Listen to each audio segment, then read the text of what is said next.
Happy Monday, everybody. My name is Edwin Edebiri, the Chief Happiness Officer with the I Am Happy Project and also the Happy Neighborhood Project.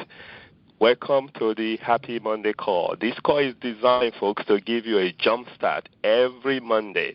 You know, there's studies now confirmed there's so much stuff going on Monday. People don't want to wake up to go to work, more heart attack, more high blood pressure, more all kind of stuff just because people just don't want to get started on Monday. Well, we are changing all of that.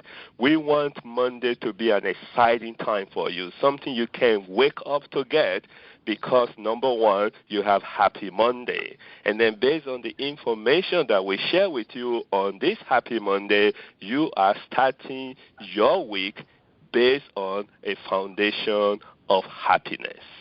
Folks, that's what we are going to do today. Now, if you are just joining us for the very first time, know that you can go to our YouTube channel, which is youtube.com/AskTheCHO. That is AskTheCHO. Ask the CHO. You can subscribe to the channel so that you can be notified immediately. We have a new stuff. Every week we have something new. And then also help us to share this. This is your role of helping to spread happiness. Folks, here is something that I totally believe, that every human being deserves to be happy. And the best way, folks, to spread happiness is for you, individual, to be happy. And that's what this is designed to do. So I'm not going to take you too far into this. I want to bring our guest for today, and this is going to be exciting, folks, for those of you that are going through some kind of challenges, and just to kind of know that there are some simple things you can do to kind of change that. Folks, this is a terrific guy that's taking a situation that could have put an average person down in the toilet, and he's just make something out of it. Carl Catino, like Jonathan Livingston from the book by Richard Bach, Carl realized at a very early age that he didn't want to be merely hang with the flock. He didn't want to hang with the flock. For Carl, life is meant to be lived as an adventure. He wanted to discover the world, find out what it was capable of, bring new creations to life. Well, you're going to hear a little bit about Carl today. Carl, welcome to the call. Why, hello there. Nice to be here. Absolutely. Let's dive into it. We try to make this thing powerful so that there's a lot of takeaway for those who get to listen to it right now or those who listen to it later, because we put it on our YouTube channel so that people can get back to it and just refresh, okay? So here is what I want to start with.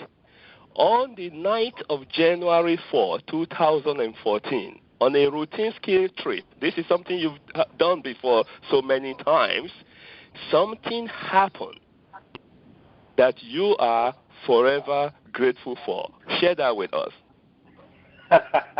Forever grateful for, yes. When it first happened, not necessarily in the first moment, but yeah, it was my last ski run of the evening. Now, I've been skiing since I was 4 years old. I can ski better than I can walk and talk, right? So no worries, no concerns. And so on the last run, I decided to go straight down the hill, and at the very bottom is this little jump. And so normally I'll go off of it, and I'll bend my knees so I don't go too high. Well, on this particular night, there was a sheet of ice underneath 6 inches of powder, and I didn't know. So when I went off the jump, I slipped, and it made my body push off, and I ended up 20 feet in the air, and I fell backwards onto my back on flat ice. So I ended up breaking my shoulder, all my left ribs, punctured my lung, and I broke and dislocated my right hip. So as I sat there or laid there in shock, the ski patrol guys are checking me out, and they said, all right, looks like you're going to need a helicopter to the hospital. Okay, all right. So while I was waiting for the helicopter, of course I'm in trauma, and I'm thinking, oh my gosh, what's going on here? I don't know. But then a thought occurred to me. I talk about this thing called reframing all the time with my coaching clients. And the thought occurred to me, it's like, okay, here you go, Coach Carl. Here's an opportunity to reframe. It's time for you to take your own medicine, so to say, right? Yes, right. And I'm willing to play this game in my life because I need to find ways to work with whatever's going on in my life instead of fighting it. And so I decided, okay, let's reframe this here. Now, there's 3 questions that I like to ask myself. One is, what's the opportunity here? What can I do with this? And what do I like about this?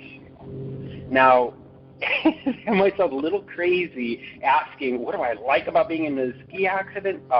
Nothing, right? But since I'm willing to play the game, and this is after my initial reaction. So whatever emotions I feel, any upset, any fear, I honor that. That's the first step, very important. So then I ask myself, okay, so what do I like about this? Well, while they were putting me into the helicopter, I thought, well, I've always wanted to go on a helicopter ride. Wow. Now, let me kind of stop you there, because people might be hearing this now and thinking, okay, yeah, this is different, and I want to kind of help to lay the stage. The only reason you could default to this kind of thinking is because you have been practicing this with other people, with your coaching students. If you have never done this before, this will be so far away from your head because you will be so in pain, with your lung collapsing and you're not knowing what's going to happen next. I just want to kind of throw that in. The practice definitely play a role here. Okay, go ahead. Oh, absolutely. It's really important. I'm a human being. I'm going to react however I'm going to react initially. So, but once I got into the game, and the first thing I came up with is, I always wanted to be on a helicopter ride. And as I looked out that little window while I was flying, it helped set the tone a little bit for me, right? Yes. Now the second thing I liked about it was, the paramedics who were taking care of me. They were just helping me to feel comfortable. It's like, okay, I'm going to be all right here. And I was just really grateful that there were people like the paramedics here to take care of people in my type of situation, right? And so then when I got into to the hospital, I was there for about a month, and then I was in a wheelchair for a few months. But while I was in the hospital, I continued to build my list. And I think by the time I left the hospital, I had about 30 different things, opportunities, and what do I like about this challenge I faced. And so another thing that I liked about the experience was that I had amazing doctors and nurses taking care of me, helped me to continue to feel like I'm being taken care of. Another thing I liked about it was that in physical therapy, which I did 3 hours every day, I was in the midst of the full spectrum of what people go through in life. And my heart went out to them. I had a deep sense of empathy and connection, and I was one of them, So then my very favorite thing that I got out of the experience is that it woke me up out of any kind of complacency or taking my life for granted or my health for granted. I had an Italian grandmother who used to always tell me, hey, Carla, if you got your health, you got everything, right? And, yeah, she's right.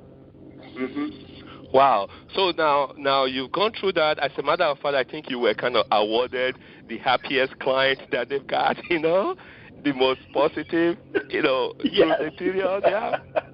That was awesome. Now then you got home. Okay. Now some kind of reality also set in. You start to get frustrated. Then what do you do? Yes. So the physical therapy, once I got out of the wheelchair, did not go as planned. It turns out that I've got a torn labrum in my hip that wasn't going to heal. I tore my rotator cuff in my good shoulder when my bad shoulder gave out during exercise. Plus, I have an autoimmune situation called BFS. And that's basically where my muscles, they twitch, they buzz, and they cramp. And I also have joints that get inflamed. So collectively, I was feeling rather helpless, let me say. So I thought to myself, all right, well, what can I do with this? And so I came up with this game for the next 7 days, no matter what, no matter how I feel, no matter how tired I am, no matter how busy. I'm going to exercise every single day for a minimum of 30 minutes. So I did that for 7 days. I said, okay, great. Let's do it for 30. So I did it for 30 every single day. Awesome. Let's do it for 90. So I did it for 90. And then I did another 90 and another 90. And today will be day 753 days in a row. Wow. Just from 7 days. So you didn't say to yourself, I'm going to do 30 minutes every day for the rest of my life. You just say 7 days, and then 7 days gone, and then 7 days, and then 30 days, and then 90 days. And now, Carl, as we kind of wind this down, because this is already tremendous, I hope people who are listening to this that are going through any kind of challenge, folks, the topic for this call is reframe and happiness. And I think you kind of got that already. Going from no to yes in any situation. Now, Carl was a ski resort accident. What kind of situation are you going through? It doesn't even have to be that dramatic. It could be some small, tiny stuff that's going on with you and somebody in the office. You need to reframe your mind. It could be something between you and your spouse. It could be something between you and your children. It could be something between you and anybody else, folks. It could just be something within you.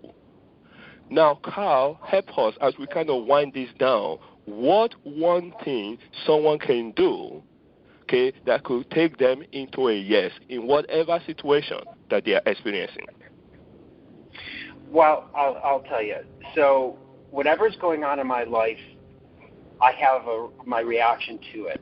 And my reaction I bring into two categories. It's either a no, I don't like this, and I fight it, or yes, this is good, and I go along with it.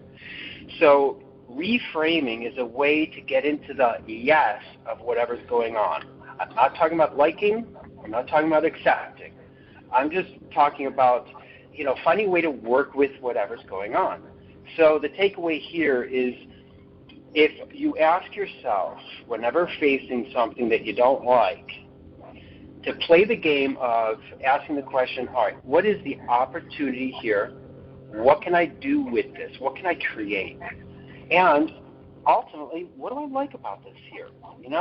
And when we do that, we can find a way to be empowered, to create new things in your life, and a new sense of momentum and clarity.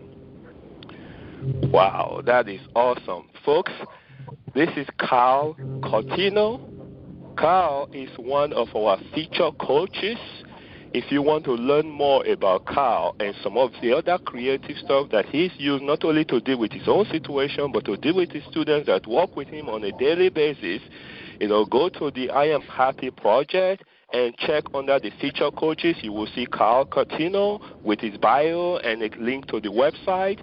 Or you can go to the Happy Button app. If you have not downloaded the app yet, this is a good time for you to do it from your tablet or your iPhone or your Android phone. Just go to happybuttonapp.com and you say okay, and you download it. And Carl is one of the feature coaches, and his contact, his information is there. Carl, I want to thank you, so very much, for this information that you've shared with us. I hope somebody is taking this, or someone who get to listen to this later knows that they have power over their situation, no matter what that situation is. And all I kind of gather from you is you just focus on the thing that is working for you. And you kind of use that. So, Carl, I want to say thank you very much, for sharing with us this morning. And our tradition, folks, I want everybody together in a count of two to say Happy Monday. 1, 2. Happy Monday.